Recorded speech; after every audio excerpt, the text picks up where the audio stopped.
Welcome back into Occupy Democrats. As we break into Friday night, let's be honest, J.D. Vance, after this massive breaking story, may have to find himself a new country. And that's not a joke. But you'd think that J.D. Vance would be getting used to being booed, wouldn't you? Because he goes and says silly things like this. And one of the things that I love about Donald Trump is that he takes advice and feedback from everybody.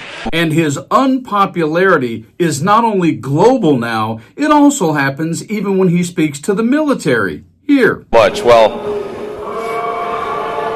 we got some, it sounds like we got some haters. That's okay. Because, of course, he doesn't like Donald Trump, right? And so one of the takeaways is not just that the Republican Party base is somehow fundamentally flawed in a way that's unique in American political history. It's that Trump is a really bad candidate and, frankly, I think a really bad person. Or does he? And one of the things that I love about Donald Trump is that he takes advice and feedback from everybody.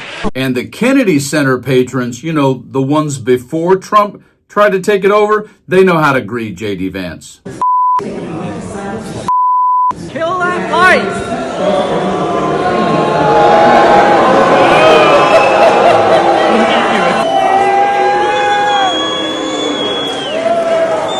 And certainly Vance is very proud of being the hillbilly elegy, so he must be good at waffling.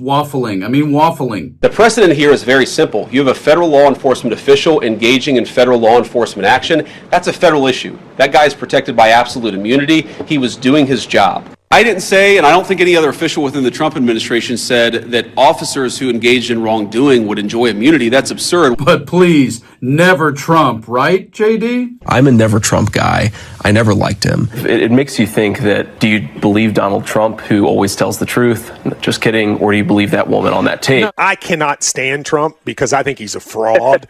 Well, I think he's a total fraud. Ah, hell. You'll love the guy. And one of the things that I love about Donald Trump is that he takes advice and feedback from everybody. But in this breaking story, even though they got asked ahead of time not to do it, look what happens to J.D. Vance at the opening ceremony of the Olympics in Italy. Because, you know, the Italians, pretty vocal folks. Check this out.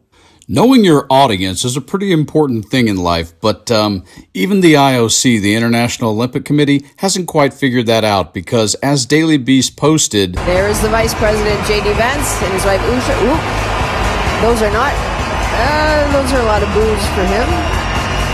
Whistling. They asked fans not to boo the U.S. delegation led by J.D. Vance and Marco Rubio during the opening ceremony of the Winter Olympics in Italy. But, you know, the world are currently not really big fans of J.D. Vance and Donald Trump, so whoopsie poop, this may have just happened. There is the Vice President J.D. Vance and his wife Usha. Ooh, those are a lot of boos for him.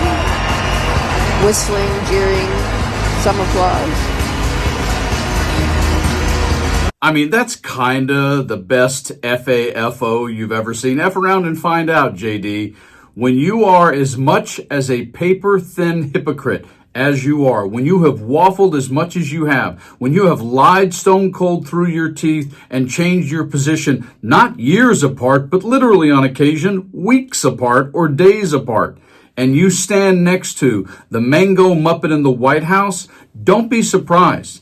Regardless of what Donald Trump tries to tell you about how much we're loved and respected around the world now, you just found out that when you get 60, 70 countries together and the citizens are all in one place, that is how the country of Italy and that is how the world citizens actually feel about you, especially when it comes to the presence of some of the greatest athletes on the planet.